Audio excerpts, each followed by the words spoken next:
or maybe you need to try different sex positions. Hello everybody and welcome back to my channel. Today we're going to be discussing things you should not say to somebody struggling with infertility. These things are hurtful, these things are not fun, these things are not nice.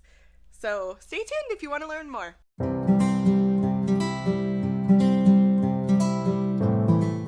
Today we are going to be talking about all the things that you do not want to say to somebody who's struggling with infertility.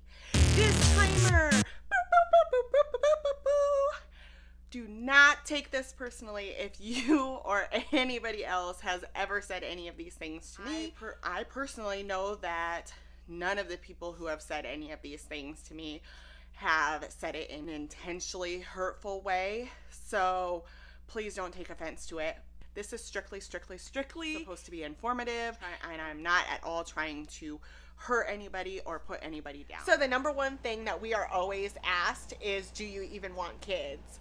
Or sometimes we're told you don't want kids.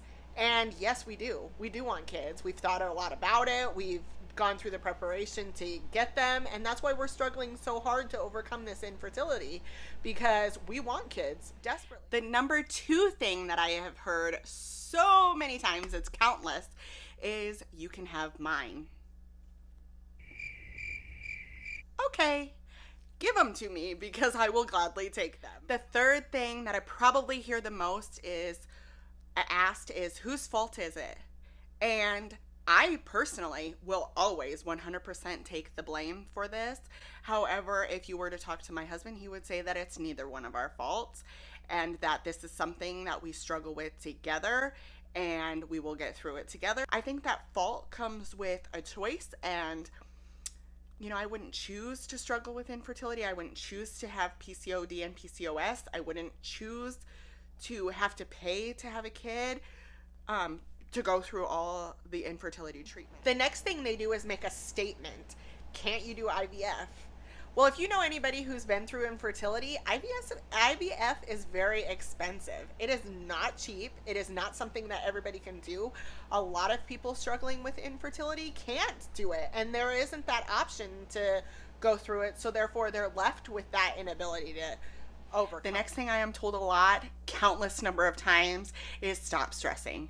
When I'm going through infertility, like actually doing like the 2-week wait or anything like that, going in, whatever, or even before I started infertility treatments, people would say, stop stressing and you'll get pregnant. Stop stressing and it'll work. Stop stressing and this and this and this and this and this. But if you're invested in something to any certain level, there is always going to be stress. There's always going to be stress associated with that. And so to say stop stressing isn't necessarily possible, because it's just something that happens. It's something that comes along with the process. Yes. So before we say this next one, yes, I have been told this on several different occasions. Maybe you're doing the wrong sexual positions, or maybe you need to try different sex positions, or maybe you're doing the wrong ones, or try this or try that, all incorporated in the bedroom. And that's really uncomfortable depending on who it is. Some people I'm like, oh yeah, no big deal, they're just trying to help. And other people I'm like, that is super weird. That's super strange and super awkward, and anyway, it could be worse. Maybe you could be dying. You could have some other illness. It could be worse. You have it pretty good. Well, yeah, that's all relative. Infertility is not something that we should relate to other things. It's not nice for you to say that. Just like other various things, you just don't do that. If somebody has cancer, you don't say, well, I know somebody who died from something worse, or I know something worse happened. You would be sympathetic to that. And so I think, yeah, just don't say I could have it worse. Don't say it could be worse. I know that I am healthy otherwise, and I'm very, very, very grateful for that. But yeah, you just don't want to say that. It's not very nice. My husband is actually the one who told me this one, which is that kids are not fun all the time. And we know that kids aren't fun all the time. I have tons of nieces and nephews. I love them all. And I know that kids aren't fun all the time. It doesn't mean we don't want them. This is probably the most hurtful one of them all, because all the other ones I think are trying to help. And this one is definitely a derogatory, bringing you down, type of way of doing it, and that is simply finding out that people are talking about you like whether they're saying that you're jealous or they're saying that you're, just all of that other stuff. And don't get me wrong, we want kids, and we have had jealousy for certain, when you have family members that are like younger than you. I have a niece who got pregnant, and yeah, that's hard sometimes. I'm so thankful that she was given that opportunity, and she's a great mom, and I'm grateful for that, for her and for our family. So yeah, it is, we do have a certain amount of jealousy with life. But it's just not very nice when you hear that people are talking about you behind your back, saying that you're jealous of them because they got pregnant and you didn't, is productive in any way, or really gives any sort of good feelings or vibes. So try not to do that if you can. The next thing I've been told, which is probably because of the industry that I work in, is, will your job even allow you to have kids? Will you have enough time to have kids working here? Will you do this? Will you do that? And yeah, I will make time for my kids. I will make time for all of that. I will make sure it's possible. That's, everything will work out the way that it is supposed to.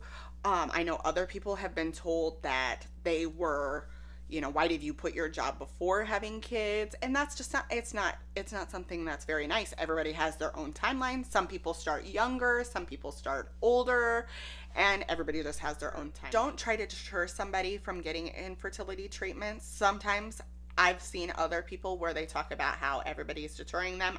That has happened to me as well, where they're like, you're young, you have plenty of time, don't do it, it's not the right time, just give it time, da da da da da da da da.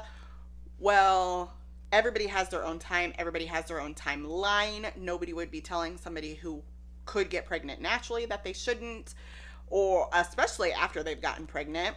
Nobody's going to say don't. And so I think that decision truly comes down to you and your spouse, what time is right for you guys.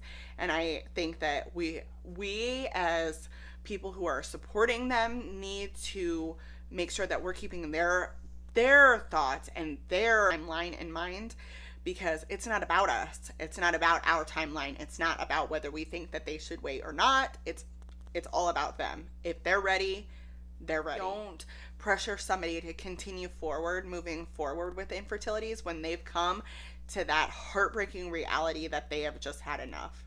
Sometimes it's just too stressful, or you've spent so much money, or whatever the case may be. I haven't gotten to that point yet, so I don't know exactly how that goes, and my heart goes out to those people, because it's a really hard journey, and to get to that point is heartbreaking, and to go through it and be like, we've done everything that we can, and it's not moving forward. That is hard. That takes some serious strength on their part, and I'm like getting teary, because it's hard, you guys. It's really, really difficult.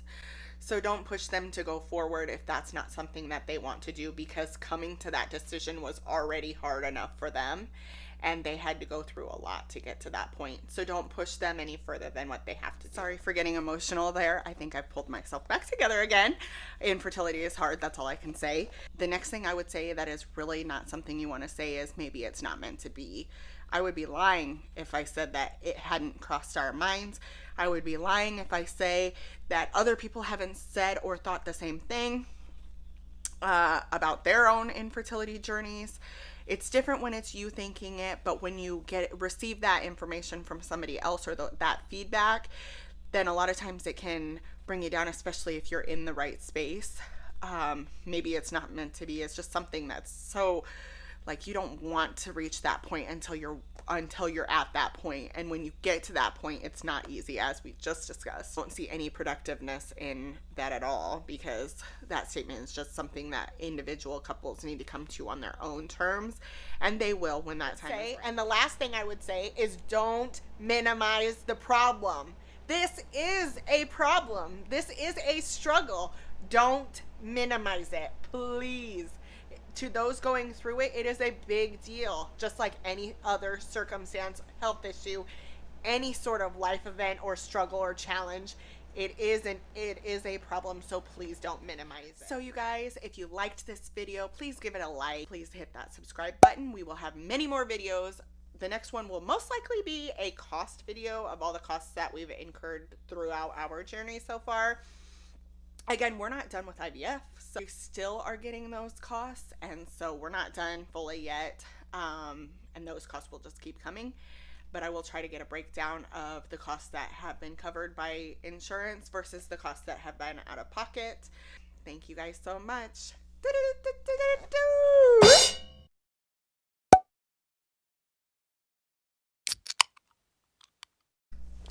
The next thing I hear a ton is stop stressing. Stop stressing. Okay, so if I could stop stressing, I would. Stressing is not possible. Is not. Okay, stop stressing. I'm stressing even about this question.